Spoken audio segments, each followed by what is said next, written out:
The night that changed my life started with a broken coffee pot and a little boy with sad eyes.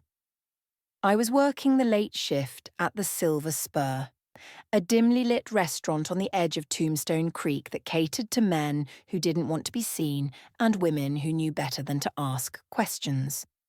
I'd been waitressing there for 11 months, long enough to learn the rules. Keep your head down. Don't make eye contact with anyone in the private booths. And never, ever, ask about the men in dark suits who came in every Thursday at 10.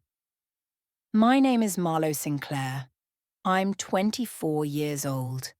I have a degree in early childhood education that I can't use because the school board in this town doesn't hire women with criminal fathers. That's the thing about growing up with the last name Sinclair in Tombstone Creek. People remember what your blood did, even if your hands are clean. So I poured coffee. I carried plates. I smiled at men who looked through me like I was made of glass, and I tucked my tips into a jar beneath my bathroom sink, saving for a bus ticket to anywhere that didn't know my name. That Thursday, I was refilling waters at table 9 when the front door opened and a cold wind swept through the restaurant like a warning. I looked up, and every nerve in my body went still. He walked in first, tall, broad shoulders beneath a black overcoat that fit like it was stitched onto him. Dark hair cropped close, silver threaded at the temples. A face that could have been carved from canyon rock. Hard jaw, sharp cheekbones. A mouth set in a permanent line of quiet authority. His eyes were the colour of black coffee, and they swept the room the way a general surveys a battlefield. Behind him, holding on to 2 of his fingers with a tiny fist, was a boy. Maybe 4 years old. Round cheeks, dark curls, enormous brown eyes that looked far too serious for a child his age. He wore a miniature vest over a white button-down shirt, like a small prince dressed for a world too big for him. Everyone in the restaurant noticed. The conversation didn't stop, it shifted. Voices dropped, spines straightened. 2 men at the bar turned their faces away. I didn't know his name yet, but I knew what he was. You grow up in Tombstone Creek. You learn to recognize power the way animals recognize a predator. Not by sight, but by the way the air changes when it enters a room. He was seated in the back corner booth, the one that was always reserved, always empty until it wasn't. His man, a thick-necked enforcer with hands like sledgehammers, stood near the kitchen corridor, watching everything and touching nothing. My manager Gil appeared at my elbow. His face was the colour of old milk. "That's Ezekiel Graves," he whispered. "You serve him, you get it right. You don't speak unless he speaks first. Understand?" "I understand," I said, but my eyes were on the boy, who was sitting very still in the booth, his legs dangling far above the floor, staring at the salt shaker like it held all the answers to the questions he was too young to ask.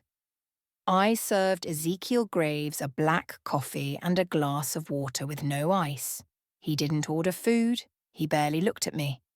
His attention was split between his phone and his son, whom he addressed once quietly. "Sit still, Micah." The boy, Micah, obeyed instantly, not out of fear, out of something quieter. Habit. Discipline learned too young. I returned to my rounds. Table 6 was where the trouble lived. His name was Harlan Cobb, a land developer with too much money and too little restraint. He came to the Silver Spur every Thursday with a different woman on his arm and the same bourbon flooding his bloodstream. By 10:30 he was loud, by 11 he was mean. By midnight someone usually had to guide him to a cab. Tonight he'd arrived already halfway gone. His face was flushed, his voice carried across the room like gravel in a tin can. The woman beside him, young, uncomfortable, clearly regretting her evening, kept glancing at the door.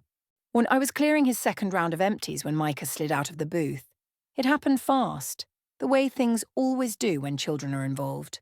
The boy had spotted something near the dessert case at the front of the restaurant, a small glass jar of lollipops Gil kept for families who wandered in on weekends. Micah walked toward it with the singular focus of a 4-year-old on a mission.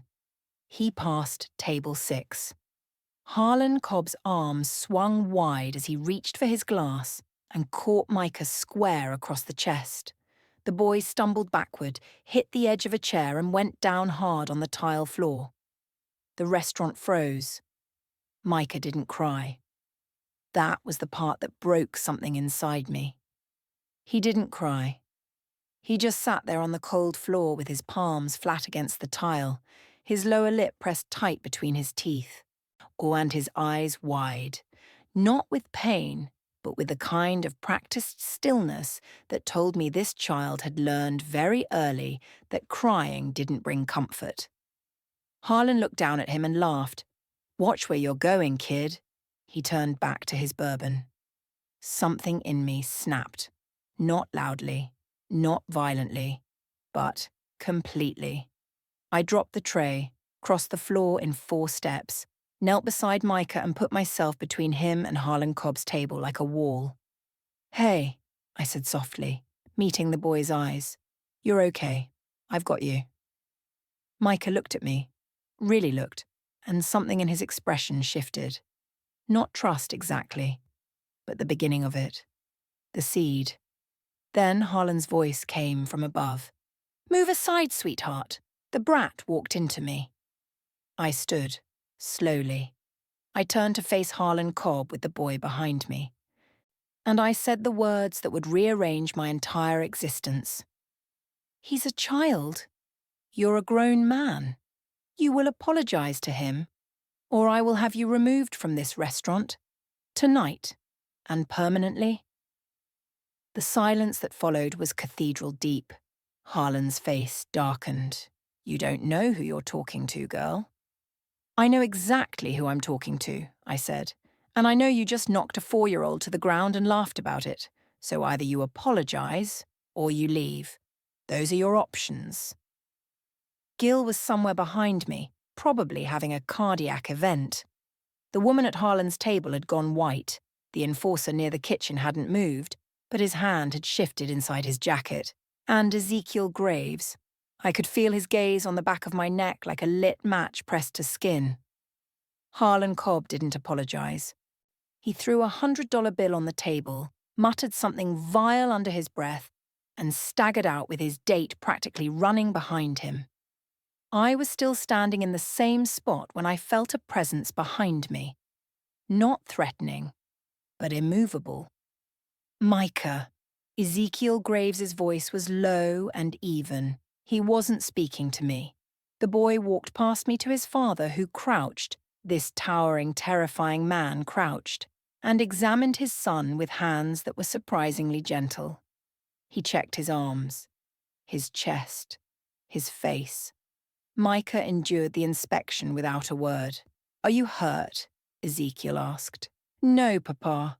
Ezekiel nodded, stood, then turned his full attention to me. Being looked at by Ezekiel Graves was like standing in front of a searchlight. There was nowhere to hide. His dark eyes moved across my face, reading, cataloguing, I deciding. And I forced myself to hold still even though every instinct told me to look away. "Your name," he said. Not a request. "Marlowe. Marlowe Sinclair." Something flickered in his expression at the last name. Recognition or memory. I couldn't tell which. "You put yourself between a drunk man and my son," he said. "He's a child. Someone had to." "Most people in this room wouldn't have." "Most people in this room are afraid of Harlan Cobb's money," I said. "I'm not. I don't have enough to lose." The ghost of something, not a smile but the ancestor of one, crossed his lips. "Sinclair," he repeated as if tasting the word. "You're Macon Sinclair's daughter." My stomach dropped. "Yes. Your father worked for my family a long time ago." "I know what my father did," I said, my voice steady despite the earthquake inside me. "I'm not him." Ezekiel studied me for a long, unbearable moment. Then he reached into his coat, pulled out a card, matte black, heavy stock, nothing on it but a phone number, and set it on the table beside my abandoned tray. "My son needs a nanny," he said. "Someone who will protect him the way you just did. Not because they're paid to, but because they can't help it." "I don't think about it, Marlowe Sinclair. The offer stands until Friday." He took Micah's hand and walked out.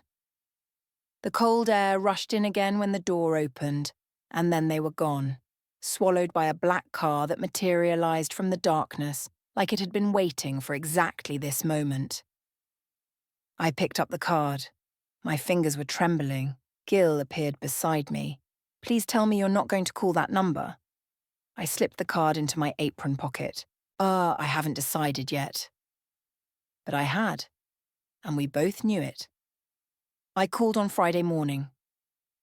By Friday evening, a car arrived at my apartment, the same black sedan from the restaurant. The driver said nothing. He opened the door. I got in. The Graves estate sat 15 miles outside of Tombstone Creek, at the end of a private road that wound through iron-red mesa country. The house wasn't what I expected. I'd imagined something garish. Gold fixtures, marble columns, the gaudy excess of new money. Instead, it was built from native stone and dark timber, low and sprawling, tucked into the landscape like it had grown there. The architecture whispered rather than shouted. Every line was deliberate. Every shadow was designed. A woman named Odette met me at the door. The house manager, mid-50s, silver-streaked hair pulled into a severe bun, eyes that missed nothing and forgave less. "You're the waitress," she said. Not unkindly, but with the flat clarity of someone who had seen many women enter this house and most of them leave. "I'm the new nanny," I corrected. "We'll see." She turned and led me inside. The house smelled like pine and leather and something faintly smoky. Mesquite, maybe, from a fire somewhere deep inside. The halls were wide and quiet. Art hung on the walls, not reproductions, but originals. Dark landscapes, storms over flatlands, a single portrait of a woman with Micah's eyes, hung in the corridor outside the boy's room. "His mother?" I asked. Odette stopped walking. "We don't discuss Mrs. Graves in this house. Not with staff, not with anyone." "Understood." She showed me to a room adjacent to Micah's, small, clean, with a window overlooking the courtyard where a fountain stood dry, as if waiting for a season that never came. "Mr. Graves keeps irregular hours," Odette said. "You are responsible for Micah from 7 in the morning until he is asleep at night. You will not enter Mr. Graves's private quarters. You will not answer his phone. You will not open any door that is locked. And you will not ask questions about the men who visit this house after dark." "That's a lot of rules for a nanny position," I said. Odette looked at me with something almost like sympathy. "This is not a normal household, Miss Sinclair. The sooner you accept that, the longer you'll last." Micah Graves was the quietest child I had ever met. Not shy, not timid, quiet in the way of someone who had learned that silence was safer than sound. Or he followed instructions without protest. He ate what was placed in front of him without comment. He played alone in his room with wooden blocks, building structures of startling complexity, then dismantling them before anyone could see. On my third day, I sat on the floor beside him. He glanced at me, wary, measuring, then returned to his blocks. "Can I build with you?" I asked. He considered this, then slid 3 blocks toward me without a word. We built together in silence for 20 minutes. Then, so quietly I almost missed it, he said, "You're the lady from the restaurant." "I am." "You stood in front of me." "I did." He placed a block on top of his tower with careful precision. "Nobody does that." The sentence landed on my chest like a stone. 4 years old, and he already believed that protection was the exception, not the rule. I do, I said, and I'm going to keep doing it. He didn't smile, but he slid 2 more blocks toward me, and in the language of a child who had forgotten how to trust, that was everything. I didn't see Ezekiel for the first 5 days. His presence was everywhere. In the way the staff moved with rehearsed precision, in the locked doors, in the low murmur of voices from the West Wing late at night. But the man himself was a ghost. On the 6th night, I was reading to Micah in his room. The boy had fallen asleep mid-sentence, his small hand curled around my wrist as if anchoring himself to something steady. I set the book down and carefully untangled his fingers. When I turned toward the door, Ezekiel was standing in it. I startled. He didn't apologize. He was in shirt sleeves, and the first time I'd seen him without a jacket. Thunder fabric was rolled to his forearms, revealing the dark edge of a tattoo that climbed from his wrist and disappeared beneath the cuff. His collar was open. He looked like a man who had been fighting something all day and had only just stopped. "He doesn't usually let people read to him," Ezekiel said, his voice barely above a whisper. "He asked me to," I said. "First full sentence, he's spoken to me all week." Something shifted in his expression, a crack so brief that if I'd blinked, I would have missed it. Pain. The specific, lacerating pain of a parent who knows his child is suffering and cannot fix it. "His mother left 14 months ago," he said. I hadn't asked. He offered it like a man laying down a weapon. She didn't say goodbye to him. She packed a bag while he was sleeping and was gone before sunrise. He stopped speaking for 3 months afterward. The air in the hallway felt too thin. "I'm sorry," I said, because what else was there? "Don't be sorry," he said. "Be what you were in that restaurant. Be the person who stands between him and the things that would hurt him." "I will," I said. He looked at me, long enough for the silence to become something else, something weighted. Then he turned and disappeared down the hallway, his footsteps swallowed by the dark. I stood in Micah's doorway with my heart beating so hard I could hear it, and I thought, this is dangerous. Not the house, not the locked doors, not the men who came at night. Him. He was the danger. Over the next 2 weeks, Micah began to open, slowly, the way a flower opens in the desert, cautious of the sun, unsure if the warmth is real or a trick of the season. He told me about his favourite colour, red, his favourite animal, hawks, because they could see everything from far away. He told me about a dog he'd once seen at a gas station that he wanted to take home but couldn't. He did not mention his mother, not once. And Ezekiel, he began to appear. Not frequently, not obviously. But I'd find him watching from the end of a hallway while Micah and I played in the courtyard. I'd hear his voice in the next room, pausing mid-sentence when Micah laughed, as if the sound had physically stopped him. One evening, I was making Micah dinner in the kitchen, pasta with butter, his only accepted meal, when Ezekiel entered. He stood at the counter across from me, poured himself a glass of whiskey and said nothing for a full 2 minutes. Then, "He laughed today. I heard it from my office." "He did," I said. "We were drawing. I drew a horse that looked like a potato. He thought it was hilarious." The corner of his mouth twitched, not a smile, but the suggestion of one, a rumour of warmth in a face built for winter. "I hired 4 nannies before you," he said. "The first lasted 2 weeks, the second 9 days. The third didn't survive a single night. She heard voices from the West Wing and was gone by morning. The fourth stayed a month, but Micah wouldn't speak to her. Not one word." "What's different about me?" I asked. He took a slow sip of whiskey. "You didn't flinch." "When?" "At the restaurant. When that man threatened you. When I told you my name. When Odette gave you the rules. You didn't flinch once." He set his glass down. My son doesn't need someone gentle. He needs someone brave. He seems to have found that in you. The space between us felt charged, like the air before a summer storm when you can taste the electricity on your tongue. I wanted to look away. I couldn't. Your pasta is boiling over, he said. I spun around. It was. He left the kitchen while I scrambled with the pot, and I swear, though I couldn't prove it, I heard him laugh. Once, low, almost silent. It was the most beautiful sound I'd ever heard. It was a Tuesday when the violence came. Micah was asleep.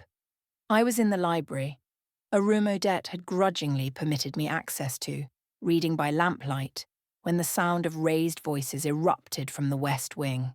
Then a crash, heavy, final, like a body hitting a wall. I heard footstep, fast plural, and then the front door opened and slammed. Car engines roared to life in the drive. And tires bit into gravel, then silence. I should have stayed in the library. Every rule Odette had given me demanded I stay exactly where I was. Instead, I walked toward the west wing. I found Ezekiel in his private office. The door was open, the first time I'd seen it that way. Inside, a chair was overturned, a glass lay shattered on the hardwood, and Ezekiel stood at the window with his back to me, one hand braced against the frame, the other clenched at his side. Blood was dripping from his knuckles onto the floor. "You shouldn't be here," he said without turning. "Your hand is bleeding." "I said you shouldn't be here, Marlowe." My name in his mouth. The way it sounded, low, strained, intimate, made something shift in my chest like tectonic plates grinding against each other. "I heard the noise," I said. My first thought was Micah. My second thought was you. He turned then. His face was rigid, controlled, composed, every emotion locked behind iron gates. But his eyes betrayed him. They were dark and liquid, and full of something he had no intention of showing me. "I'm handling a situation," he said carefully. "The Lassiter family has made a move against my territory. One of my men, someone I trusted, sold information. The consequences are being addressed. And the blood on your hand? A wall that got in the way of my fist." I crossed the room, found a cloth on the bar cart, walked to him, and took his hand without asking permission. He let me. His fingers were rough, calloused, scarred, the knuckles thick from years of impact. The tattoo on his forearm was a compass rose with no north, just blank space where the direction should have been. "A compass with no north," I murmured. "I got it the year my wife left," he said. Seemed accurate. I wrapped his hand slowly. The closeness was unbearable. The warmth of him, the scent of whiskey and cedar, the way his breathing changed when my fingers brushed his wrist. "You should be afraid of me," he said. "Everyone else is." "I'm afraid of a lot of things," I said. "Empty rooms, being forgotten, becoming my father. But you?" I looked up and met his gaze. "No, you don't scare me." "That," he said quietly, "is exactly what scares me about you." After that night, the distance between us became a living thing. Elastic, trembling, impossible to maintain. He found reasons to be in the rooms I occupied. I found reasons to linger when Micah was asleep. We orbited each other like two planets caught in a gravity neither of us had agreed to. One evening, I was sitting on the courtyard bench while Micah chased fireflies in the dusk. Ezekiel appeared beside me. Not sitting, just standing, his hands in his pockets, watching his son with an expression that could break a person if they looked at it too long. "He's happy," Ezekiel said.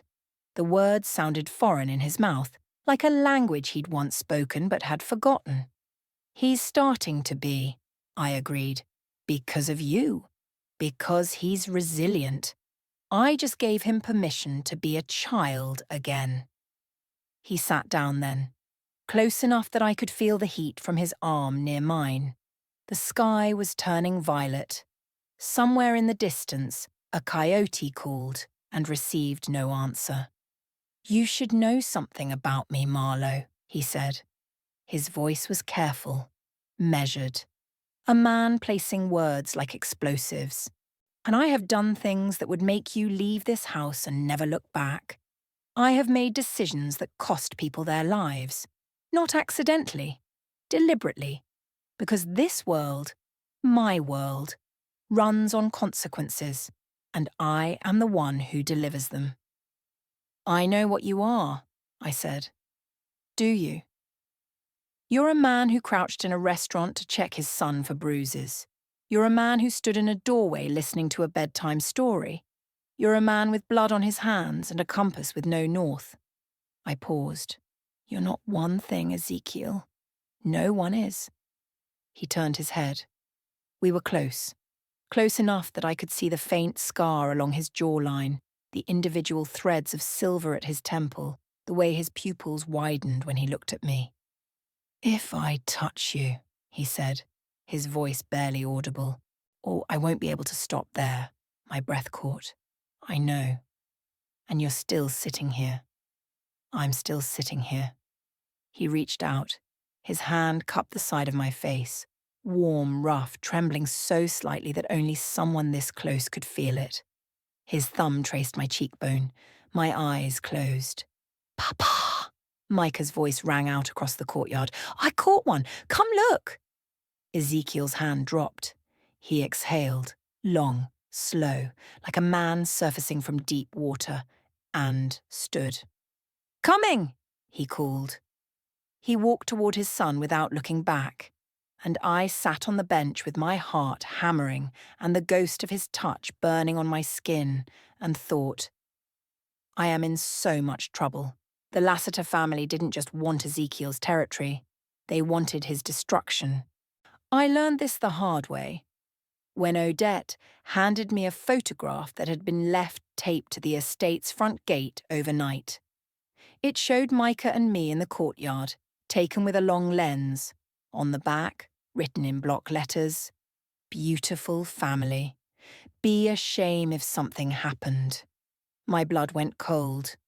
Ezekiel saw the photo 20 minutes later. I watched his face as he studied it, and what I saw there wasn't rage. It was something far more terrifying. It was the cold, absolute certainty of a man deciding exactly how many people were going to suffer for this. "You and Micah don't leave this house," he said. "Not for any reason. Not until I say otherwise. Ezekiel, this is not a discussion." His voice was iron. His eyes were fire. "They put my son in a photograph with crosshairs in their minds.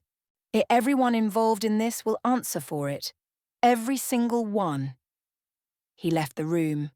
Doors closed. Cars arrived. Men in dark coats assembled in the West Wing like soldiers mustering for war. I held Micah that night while he slept, my arms wrapped around his small body, and I made a promise to the darkness. Nothing would touch this child. Not while I was breathing. 3 days of lockdown. 3 days of armed men patrolling the perimeter, of hushed phone calls, of Ezekiel disappearing for hours and returning with shadows under his eyes that deepened each time. On the third night, he came to the library where I was sitting, unable to sleep. He looked exhausted. The controlled exterior was fraying at every edge. He sat in the chair across from me, leaned forward with his elbows on his knees and spoke to the floor. "My father built this empire from nothing. He was a rancher's son who became the most powerful man between the border and the basin. He taught me that sentiment is weakness, that attachment is a liability, that the moment you love something, you've given your enemies a weapon to use against you." He paused, lifted his eyes to mine. He was right. Micah is my weakness. Everyone knows it. And now, his jaw tightened, now they know about you. About me? Don't pretend you don't understand, Marlowe. You've been in this house for 6 weeks. In that time, You've become the first person my son speaks to in the morning and the last voice he hears at night. You've become—" He stopped, ran a hand over his face. "You've become something I swore I would never allow again." The room was so quiet I could hear the clock on the mantel ticking. "What am I to you?" I whispered. He stood, crossed the distance between us, took my face in both hands and tilted it upward until I had nowhere to look but directly into those dark, devastated eyes. "You are the north I couldn't find," he said, "and that terrifies me more than any enemy ever could." He kissed me, not gently, not carefully. He kissed me like a man who had been drowning for years and had finally, impossibly broken the surface. His hands slid into my hair. My fingers gripped the fabric of his shirt. The world outside, the threats, the photographs, the empire built on blood, dissolved into the space between his mouth and mine. When he pulled back, his forehead pressed to mine, both of us breathing like we'd run for miles. "This is dangerous," he murmured. "Everything about you is dangerous," I said. "I'm still here." The Lassiters struck at dawn, not with guns, with fire. I woke to the smell of smoke and Odette's voice screaming my name from the hallway. The east wing, the wing where Micah's room was, where my room was burning. I didn't think. I ran. Micah was awake, standing in the middle of his room in his pajamas, his face lit orange by the glow outside his window. He wasn't crying. He was frozen, the way children freeze when the world becomes too frightening to process. I scooped him into my arms. He buried his face in my neck and held on with a grip that would leave bruises. "Close your eyes," I said. "Don't open them until I tell you." The hallway was thick with smoke. I pulled my shirt over his face and ran, barefoot on heated stone, lungs burning, eyes streaming, until I reached the courtyard. The night air hit me like a wall of ice. I collapsed onto the stone paving, Micah still locked in my arms, coughing so hard I thought my ribs would crack. Ezekiel found us 40 seconds later. He appeared through the smoke like something elemental. Soot on his face, shirt torn, a cut above his eyebrow that was bleeding freely into his eye. He dropped to his knees in front of us. "Is he hurt?" His voice was wrecked, raw, ragged, stripped of every shred of composure. "He's okay," I managed. "I've got him. He's okay." Ezekiel reached for Micah, and the boy transferred into his father's arms like water pouring between vessels, completely naturally without hesitation. Then Ezekiel's free hand reached for me. He pulled me against his chest, both of us, the boy and the woman, held in the arms of a man who had been taught that love was weakness. "I will end them," he said into my hair. Not a threat, a fact, as certain as gravity, as old as the desert around us. Behind us, the east wing burned. Ahead of us, the night waited, vast and uncertain and full of consequences none of us could yet measure. But in that moment, with smoke in my lungs and a child in my arms and the heartbeat of a dangerous man pressed against my own, I felt something I hadn't felt since I was a girl.